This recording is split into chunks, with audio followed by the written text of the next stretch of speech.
Tout entrepreneur vous dira qu'il ne suffit pas d'avoir une bonne idée pour réussir en affaires.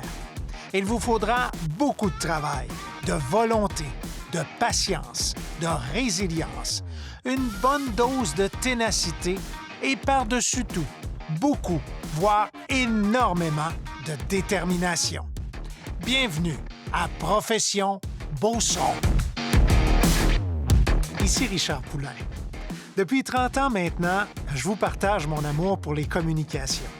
J'adore découvrir ces belles histoires, ces belles réussites, afin de vous les partager.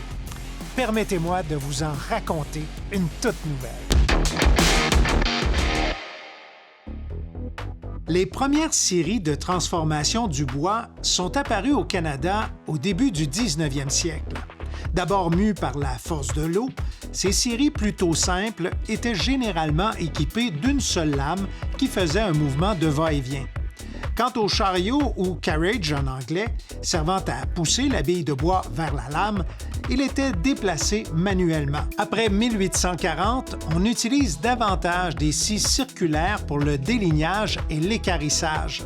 Pour sa part, la scie à ruban révolutionnera l'industrie à partir de 1890. De plus, au lieu de l'eau, ce sont les machines à vapeur qui alimenteront en énergie les scieries à la fin du 19e siècle. Depuis ce temps, les scieries alimentées aujourd'hui à l'électricité ont fait des pas de géant, alors que la transformation peut maintenant compter sur l'intelligence artificielle afin de maximiser chaque parcelle de fibres.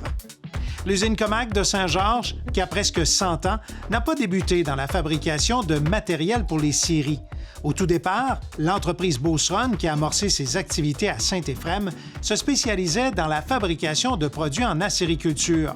C'est bien plus tard que celle-ci a pris le virage afin de devenir un fabricant de machinerie pour les scieries, comme l'explique Simon Potvin. C'est arrivé beaucoup plus tard, dans les années 60, début des années 70, où est-ce que Joe Côté s'est mis à fabriquer des équipements, des moulurières, des équipements pour le domaine du bois. Comac a d'ailleurs pris un nouvel essor lorsqu'elle a été acquise par l'entreprise BID Group. Si on parle de BID comme telle, c'est une entreprise de construction qui vient de la Colombie-Britannique, qui, elle, existe depuis le début des années 80. Puis Comac et BID ont travaillé souvent ensemble à travers les années à construire des usines de sciage. Puis Comac amenait la technologie, amenait le procédé de transformation du bois, BID la capacité de faire de la construction, de construire une usine, et les deux ensemble construisaient des usines. En 2013, l'actionnaire principal de BID, Brian Fair, travaillant toujours avec Comac, puis voyant une opportunité de développer le sud des États-Unis, a fait l'acquisition de Comac pour l'intégrer à BID pour en faire un manufacturier global d'usines Clermont. Comac se spécialise dans la fabrication de divers équipements permettant la transformation des billes de bois. Ce qu'on fait, nous, c'est qu'on reçoit un arbre. On reçoit un arbre à un site de production qui arrive directement de la forêt. Puis on gère 100% des processus de transformation pour arriver à un paquet fini de bois prêt à être livré à une quincaillerie, carrément. Donc Comac fabrique l'ensemble des équipements, des technologies électroniques, de scanning, d'optimisation pour transformer le bois de sa plus brute portion, l'arbre en tant que tel, aller jusqu'à un produit fini prêt à livrer à un client. L'entreprise, qui a fabriqué des équipements pour de nombreuses scieries à travers le monde, se concentre maintenant sur le marché nord-américain. Simon Potvin explique pourquoi. Du temps de Comac, qui est un équipementier seulement, on visait des projets d'une échelle un peu plus petite. Donc, c'était plus facile pour nous d'aller un peu partout à travers le monde. Donc, on est allé en Europe, on est allé en Finlande, Nouvelle-Zélande, Australie, Chili, Brésil. Le propriétaire du temps avait comme idée de prendre la domination complète de l'Amérique du Nord. Donc, la première stratégie qui a été mise en place en 2013-2014, c'était de dominer l'Amérique du Nord. Quand on aura bien dominé l'Amérique du Nord, pourra penser à aller voir puis à implanter ce modèle-là ailleurs, qui est un modèle assez complexe à implanter, étant donné qu'on gère les activités de construction. On arrive sur un site qui est un champ, on repart de là, il y a une usine opérante qu'on livre à un client. Donc, les infrastructures que ça nous prend à nous pour être capable de livrer ça à un client sont quand même assez grandes. Puis, c'est pas facile d'exporter ça facilement. Les équipements que l'on fabrique pour les moulins à scie sont adaptés selon leur destination, puisque les essences et la dimension des arbres varient beaucoup selon les régions. Il y a une grande différenciation entre ce qui se passe dans le sud des États-Unis ce qui se passe au Québec puis ce qui se passe sur la côte ouest, principalement à cause de la fibre elle-même. Au Québec, on a du bois qui est de beaucoup plus grande densité, mais beaucoup plus petit. Donc, l'équipement qu'on va faire pour produire le bois ici va devoir être beaucoup plus rapide. Contrairement aux États-Unis, où est-ce que la fibre grandit, un arbre est mature dans le sud des États-Unis après 25 ans. Ça en prend 75 à 80 ici pour récupérer un arbre qui va être prêt à être scié. Donc, on comprend que le coût de la fibre aux États-Unis est beaucoup moins grand. I'm swimming in my head, I've been dreaming on the air, gonna follow what I know.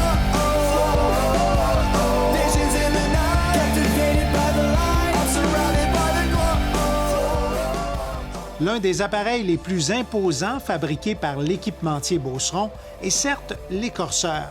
Simon Grondin précise le rôle de ce mastodonte. Donc l'écorceur, en fait, ça permet d'enlever toute l'écorce avant de commencer à transformer l'arbre en planche. Donc l'écorce, c'est un matériau très abrasif, donc il y a beaucoup de sable dans l'écorce. Donc plus qu'il y a d'écorce sur l'arbre, plus que ça va endommager les scies.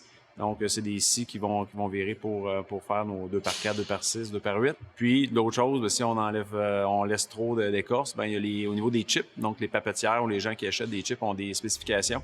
Donc, on doit être en dedans de certains seuils là, pour que les clients puissent vendre leurs produits résiduels. Celui-ci nous indique comment l'appareil interagit sur l'arbre afin de le préparer à la découpe. En fait, une fois qu'on rentre dans l'écorceur, on peut rentrer soit en arbre en longueur ou en bille. Donc, une fois, ça peut être coupé en morceaux de 16 pieds ou en arbre de longueur de 60 pieds, 65 pieds. Donc, la première étape est de vraiment contrôler le bio. Une fois qu'on est rentré dans l'écorceur et qu'on est bien rentré dans les presses, après ça, on a une machine qui s'appelle un réducteur de souches. Donc, vraiment, toutes les souches qu'on voit là, à terre au niveau des arbres. Donc, ça a beaucoup de formes coniques. Puis ça amène un paquet de problèmes dans le procédé. Une fois que ça est terminé, on rentre dans l'écorceur en soi, qui lui va avoir, c'est vraiment un anneau rotatif qui met de la pression sur l'arbre puis qui tourne à des RPM, va aller de 400 à 500 RPM. Ça se fait très rapidement, donc on a des écorceurs donc qui peuvent aller jusqu'à 500 pieds minute, 525 pieds minute, donc c'est très, très rapide. La conception et la fabrication d'un écorceur nécessitent une grande ingénierie puisque les composantes sont mises à rude épreuve. C'est une des machines qui travaille le plus fort. Okay? Dans une usine de sciage, on arrive vraiment avec le matériel brut là, qui sort de la forêt, tu as des nœuds, tu as encore toute l'arbre en longueur. Donc, c'est une machine qui travaille très, très, très fort. Donc, c'est une machine qu'il faut qu'il soit très robuste.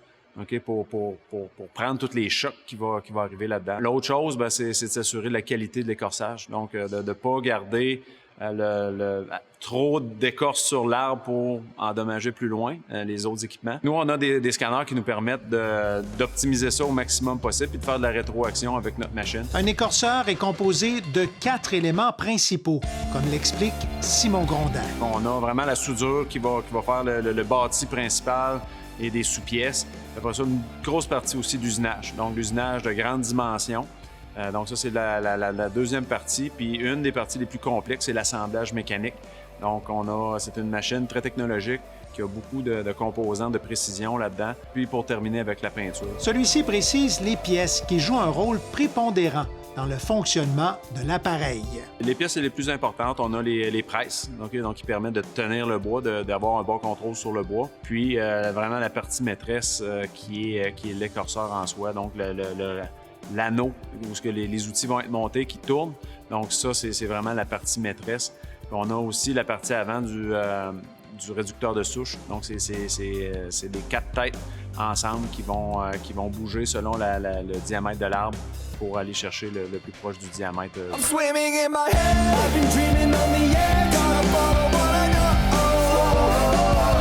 Visions in the night, captivated by the light, I'm surrounded by the glow. Les modèles d'écorceurs vont varier en fonction du diamètre des arbres qu'une scierie veut transformer. Toutefois, ce qui va avoir une différence, c'est au niveau des diamètres de billes. Donc, en fonction, on a différents modèles. Donc, ça peut être 17 pouces, 22 pouces, 27 pouces, 31 pouces. Le poids et la dimension d'un écorceur ont de quoi impressionner.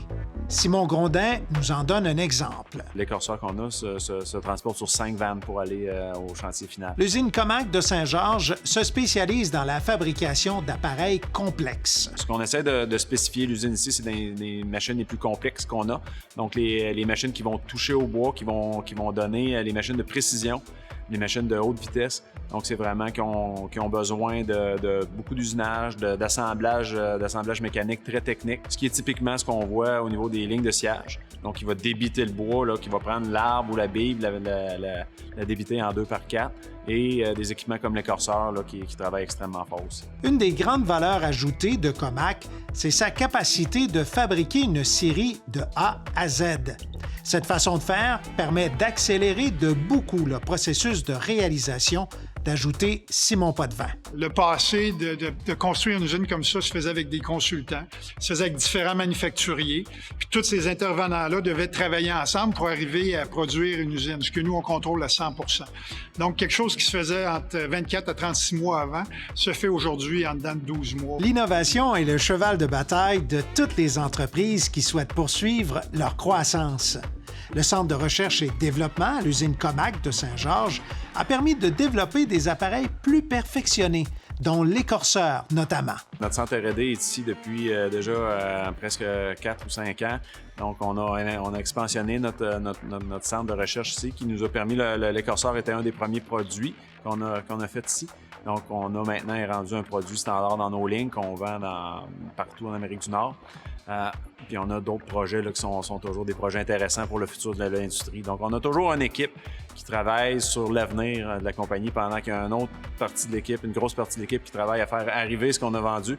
Mais on a toujours une équipe qui s'assure de la pérennité des emplois qu'on a ici et partout dans le groupe. Au cœur de cette industrie en perpétuelle recherche d'innovation, 2 éléments font partie du leitmotiv, soit l'efficacité de l'appareil, mais aussi la sécurité des utilisateurs, comme le confie Simon Grondin. La sécurité dans les usines, comment que les gens touchent aux morceaux, donc c'est des choses que nos clients nous demandent beaucoup. Donc, les environnements dans des usines de sciage, c'est quand même relativement dangereux. Donc, comment d'augmenter la sécurité puis en même temps l'efficacité. Donc, c'est vraiment dans des mandats sur lesquels on travaille très fort. Même si l'entreprise connaît une croissance constante, Simon Potvin caresse le rêve que celle-ci demeure près de ses employés et de ses clients, comme c'est le cas actuellement. Une chose qu'on prône beaucoup à l'interne, c'est de continuer à grandir sans devenir gros. Donc, de continuer à grandir puis d'avoir une empreinte à travers l'Amérique du Nord puis éventuellement à travers le monde, d'être capable d'amener nos technologies un peu partout, mais de garder l'entrepreneurship qu'on a, de garder la proximité. Je me promène dans l'usine ici aujourd'hui, puis je connais tout le monde par leur nom, les gens savent je suis qui, puis je voudrais que ça change jamais. Puis, pour moi, c'est une valeur qu'on transporte à l'intérieur de l'entreprise. On est beau être rendu près de 2000 employés. On soit un jour une compagnie d'1 milliard $, mais on veut pas devenir une grande entreprise. On veut devenir une entreprise qui a une grande empreinte, mais qui est proche de ses gens, qui est proche de ses clients, puis qui va rester très humaine. Comac est l'exemple typique d'une entreprise dont l'objectif était d'abord de répondre à des besoins de son milieu. Au fil du temps, celle-ci a développé une expertise qui a dépassé les frontières de la province et du pays. Si bien qu'aujourd'hui, Comac et le groupe BID sont des chefs de file dans la fabrication d'appareils de scierie. Ce n'est certainement pas un hasard quand une entreprise se hisse au sommet de son industrie. C'est le fruit d'un travail consciencieux où le client est plus qu'un client, mais un partenaire dans la réussite de l'entreprise.